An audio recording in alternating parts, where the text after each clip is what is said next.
I'd like to, you might have to cut this and put it back nearer the front, but I'd like to finish the quality and quantity of the plantation paranoia, which I think is key to some of your treescapes. And that is that why do we still think, and you use it yourself, agroforestry, why have we lost this word wood pasture, which is key? It's absolutely fundamental in the evolution of plants, animals and man. And I think in modern times it's happened through kids being read Little Red Riding Hood in the dense dark forest. I'm convinced of it because it's still out there. And somehow or other, through things like you're doing, the media that you're doing, it's trying to build in this, what I call common sense. A tree in the open, from a point of view of common sense, is far more richer in everything except that we do need forestry.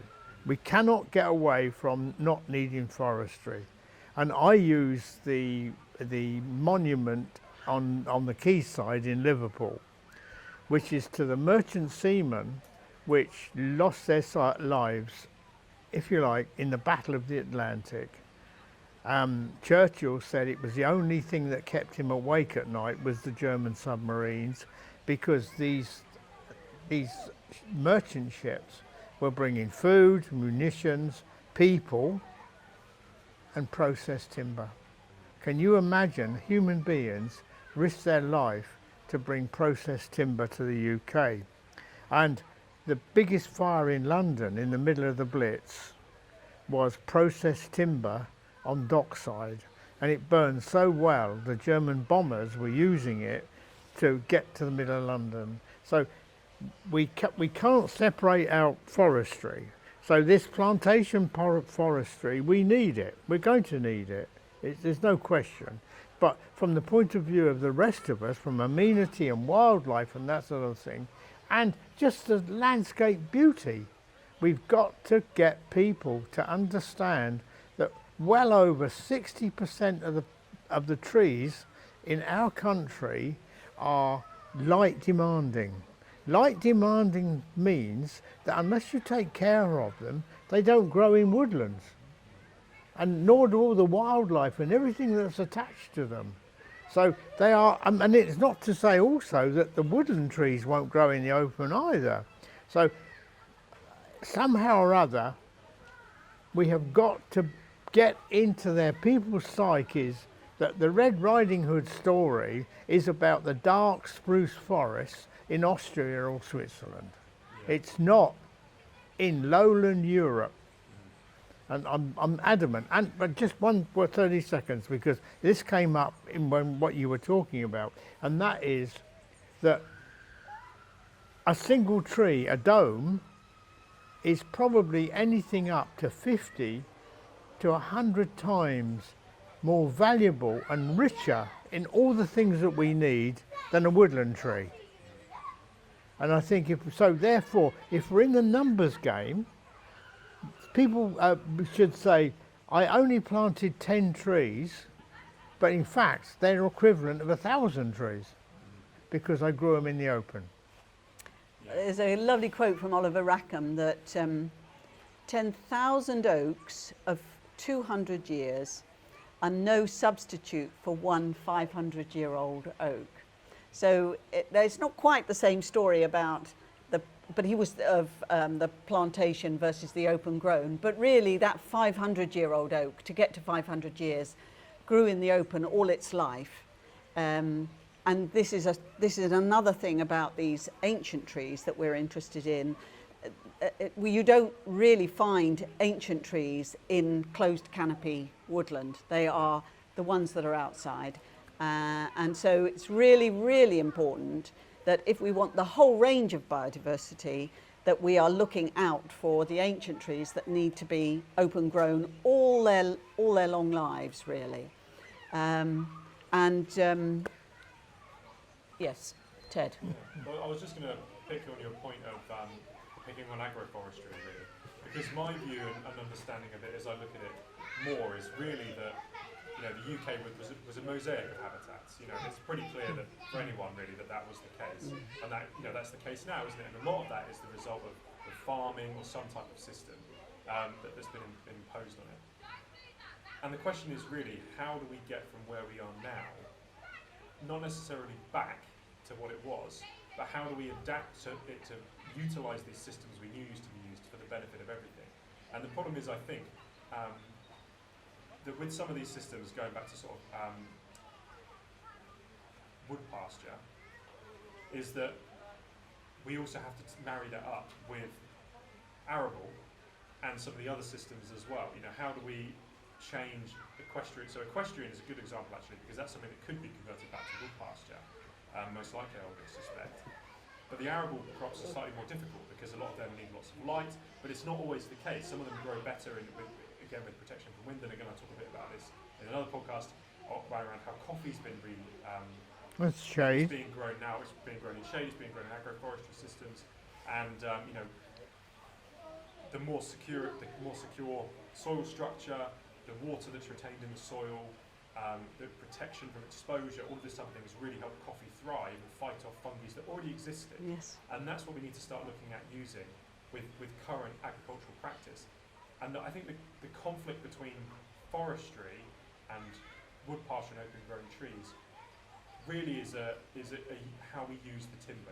What are we using the timber for? Because forestry gives us lots of very big straight stems, which is what foresters love. It's easy to transport. There are problems when you get trees with lots of knots and branches and things. I used to do forestry, so I know a bit about it. But actually the way we're using timber is changing. Indeed. We're using it for all sorts of things, PC screens, phones, there's some new electronics that are being made using timber, insulation, cross-laminated timber where we can break it down and put it back together to make different shapes and all this type of thing. That doesn't need the type of timber we used to produce in terms of intensive forestry. So what it means is if we can invest in this new technology of making the use of timber, we can start taking wood from these other systems, making it more possible to move away from some of these monocultural systems, but also it adds value to what would have traditionally been seen as lower value trees, which have much more benefit in terms of ecological and food production, so we can get fruit and all this kind of things from them as well, with crops growing beneath them. Absolutely. And also the thing is, with monoculture or even duoculture systems, you run the risk of real pest and disease issues. Indeed, and that's a real growing concern. That is a big concern, and that we've got to get away from that whole process, or at least learn a lot more. Perhaps that's got to be on a much bigger rotation, that you might have your monoculture here, but you couldn't do it there again. You've got to move it around. But even so, I think the timescales of the cropping are such that really monocultures are going to be a real difficulty in the future, because we're running out of tree species that we can actually grow in that way without them being impacted by climate change or by pests and diseases that are just coming in.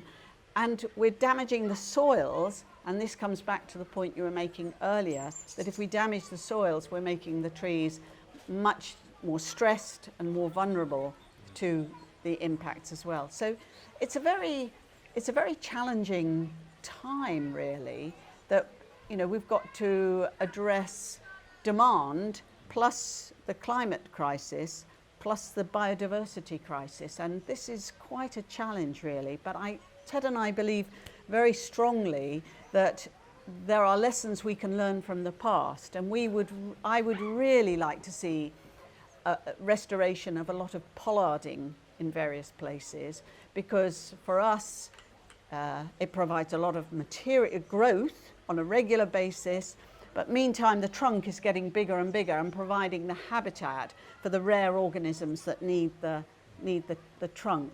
I mean, we still do need your open grown tree with its big spreading limbs, but pollards would be a very it would be intensive, but it would also give you certain elements of the landscape that we would value very much from a biodiversity point of view. Well, I'm very much a idealist, but also pragmatist, and I keep asking the question that this time around, with automation, the population of the world rising, where is the work for all these millions of pairs of hands? And I don't see it.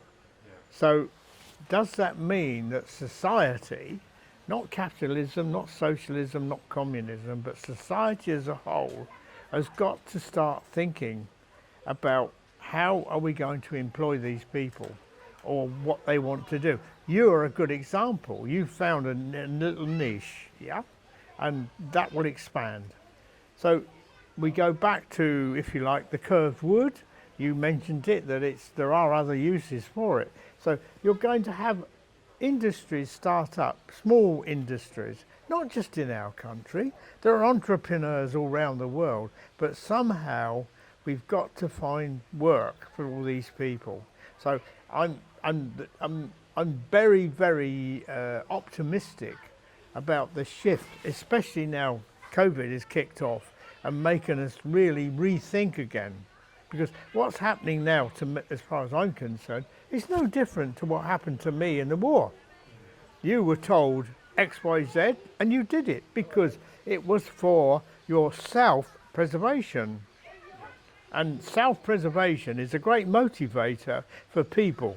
Indeed. Well, you see this with the health and wellbeing agenda as well, don't you? You know, our understanding of that is changing so much. And if you look at, I think it's Norway now, they send people out to farms. One of the pharmacists are prescribing people to go and spend time on farms and work on the land, and it's having a huge benefit on people's well-being and health.